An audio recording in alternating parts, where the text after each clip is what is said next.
Laurent Gbagbo est de retour.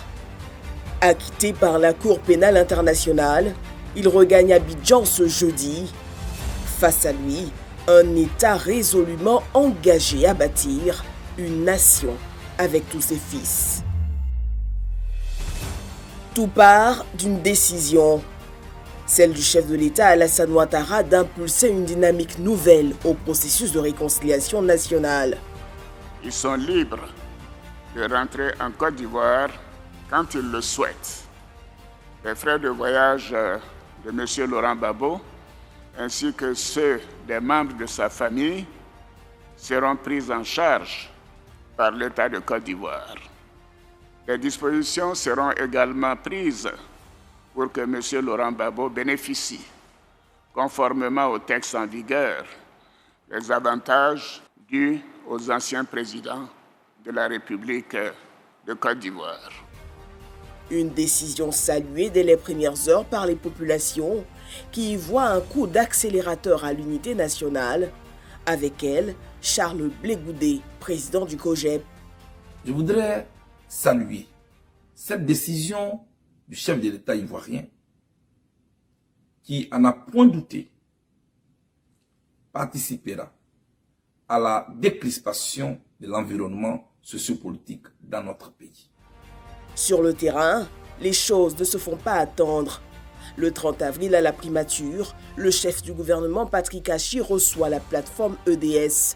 J'ai informé le Premier ministre de la mise en place du comité national d'accueil du président Laurent Gbagbo, qui a en son sein des personnalités originaires de toute la Côte d'Ivoire et qui veulent que la réconciliation se fasse. Dans la foulée, le ministère de la Réconciliation nationale mis sur pied tourne à plein régime. Plusieurs personnalités longtemps restées en exil et rassurées par les engagements du chef de l'État pressent à la porte. Il était de notre devoir de venir exprimer notre reconnaissance au gouvernement qui a facilité ce retour. Nous sommes venus participer à ce processus qui, pour nous, avec l'arrivée du président Laurent Gbagbo, va constituer un pas géant vers la réconciliation. On a mieux que ce soit. Nous sommes tous heureux que vous soyez revenus. À commencer par le président de la République qui lui-même a facilité tout ça. Sur la scène politique, l'on reste bien conscient de cette dynamique de réconciliation prônée dès les premières heures par Alassane Ouattara. On peut noter la mise en place de structures de réconciliation nationale, le dialogue politique et l'amnistie du 7 août 2018. En raison de mon attachement à la paix et à une réconciliation vraie, j'ai procédé ce lundi 6 août 2018 à la signature d'une ordonnance portant amnistie. Plus de 800 personnes poursuivies ou condamnées pour des infractions en lien avec la crise de 2010, dont l'ex-première dame Simone Gbagbo et les anciens ministres Lida Kouassi et Assou Adou sont concernés. L'engagement personnel du président de la République nous permet d'avancer. Et de sa position, il tire, et il engage tout le monde. Il embarque tout le monde dans cette vision-là d'une Côte d'Ivoire rassemblée.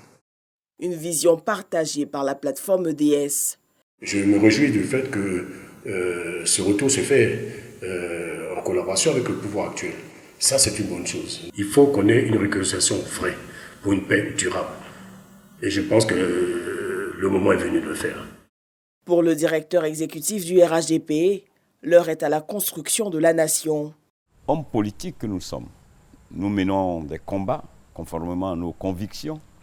Mais aujourd'hui, le combat qui vaille, c'est celui de la paix. C'est celui du renforcement de la cohésion. Donc, nous changeons de champ de bataille.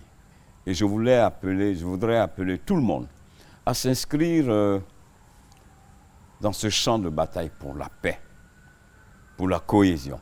Parce que notre pays, fort de sa diversité, sera encore plus fort lorsque nous renforcerons cette cohésion, mais quand chacun de nous, la paix, la volonté de la paix, soit une réalité.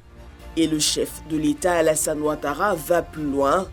Avec la réconciliation nationale, il faut aussi embrasser le pardon. Il n'y a pas de raison que nous ne soyons pas réconciliés. Cette crise a été terrible, mais je crois que l'on doit savoir pardonner et l'on doit savoir passer à autre chose.